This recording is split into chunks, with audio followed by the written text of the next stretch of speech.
আসসালামু আলাইকুম। আমি মোহাম্মদ আকবর হোসেন, প্রফেশনাল গলফার। আমি 2019 সালে প্রফেশনাল টার্ন করেছি।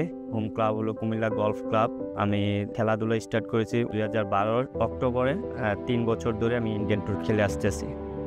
আমি ছোটবেলা থেকে আমার ফুটবল খেলার ইচ্ছে ছিল, ফুটবলার হওয়ার। আনফরচুনেটলি আমি গলফার হয়ে গেছি। তো একদিন আমার এক খালাতো ভাই, উনি আমাকে এসে বলতেছে, তুই যেহেতু খেলাধুলার প্রতি একটু ইন্টারেস্ট, তুই গলফ ক্লাবে ঢুক, গলফ খেলা শিখ। তো ওই সময় আমি গলফ কি আসলে বুঝতাম না। ওনার সাথে আমি গলফ ক্লাবে যাই 2008 সালে। তখন ওইখানে যাওয়ার পরে আমাদের মাসুদ রেজ্জাক স্যার ছিল ওইখানকার, তখন জিওসি। ওনার সাথে আমি কয়েকদিন ডিউটি করি। তারপর ডিউটি করার পরে 2011 সালে আমাদের ক্লাবে কোচ ফরিদ ওস্তাদ ছিল।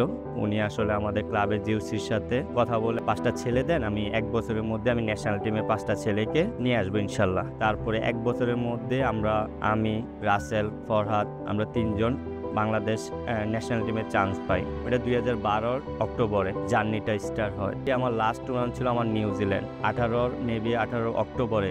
তো আমি নিউজিল্যান্ড খেলে আসার পরের থেকে আমি প্রফেশনাল টার্ন করেছি। আমি যখন 2008-এ আমার খেলাধুলা শুরু করি, তখন আমার 8 ছিল হ্যান্ডিক্যাপ। এখন বর্তমানে আমার হ্যান্ডিক্যাপ 0।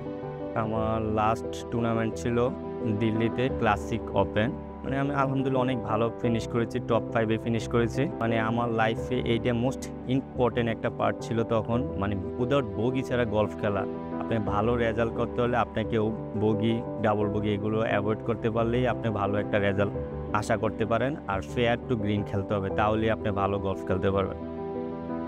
বাংলাদেশে আমার জানা মতে টপ 10-এর যে প্লেয়ারগুলো আছে, ওরা যদি ভিসা প্রবলেম ফেস না করতে হয়, স্পন্সর সাপোর্ট যদি পেয়ে থাকে, তাহলে ওরা বাংলাদেশকে আরও অনেক দূরে নিয়ে যেতে পারবে, ইন্টারন্যাশনাল লেভেলে নিয়ে যেতে পারবে।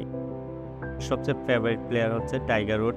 টাইগার উডের যখন আপনার সব প্লেয়ারে আমরা ডাইনে বামে বল মেরে থাকি, বাট টাইগার উড একটা এমন একটা প্লেয়ার যে যেইখানে যাবে জাস্ট আমার মনে হয় একটা জাস্ট 2 ইঞ্চি একটা গ্যাপও যদি থাকে বলটা যাওয়ার জন্য, ওই গ্যাপ দিয়ে টাইগার উডে বল মারে। সো আমার ছোটোবেলা থেকে আমি টাইগার উডের খেলা পছন্দ করি।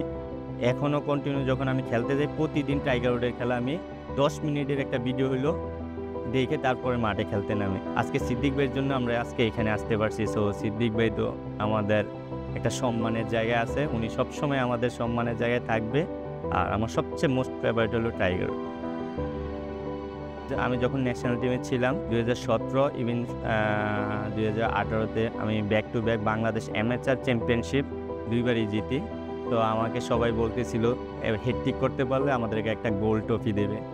সো আমি খুব এক্সাইটেড ছিলাম, আসলে হ্যাট্রিক করতে পারলে আসলে কি গোল্ড ট্রফিটা দিবে কিনা। সো আমি ব্যাক টু 2016-তে দিচ্ছি, 2017-তে দিচ্ছি। সো তার জন্য আমি 2018-তে প্রফেশনালে যাইনি। আমার চিন্তা ভাবনা ছিল আমি আরেক বছর খেলবো, ওইটা আমি উইন করে আমি গোল্ড ট্রফিটা নেব। সো যখন 2018-তে আমি ওই টুর্নামেন্টে আসছে, আমি 3 দিন খেলা শেষ, আমাদের 3 দিনের মধ্যে আমি লিড। তো আমার লাস্ট 2টা হোল বাকি আছে, তখন পর্যন্ত 16 হোল ফিনিশ, আমি তখন পর্যন্ত লিড। বাট 18 নম্বর কাছে আমি হেরে যাই, ওই খেলাটা আমি সেকেন্ড হই। তো আমাকে সবাই দিন শেষে, আমি যখন খেলার শেষে আমি ওয়াশরুমে যাই, প্রায় 40 মিনিট কান্না করছি। ঠিক আছে, আমি আসলে মানে জিততে পারি নাই। ব্যাক টু ব্যাক 1 বছর ওয়েট করছি এই ম্যাচটার খেলার জন্য। সারা জীবন গল্ফ খেলবো, বাট এই বিষয়টা আমি কোনোদিন ভুলবো না। আমার ফিউচার গোল হলো আমি এখন আমি ইন্ডিয়াতে খেলতেছি লাস্ট 4 বছর ধরে। আমার ইচ্ছা আছে আমি পিজিএ ট্যুর খেলবো একদিন ইনশাল্লাহ।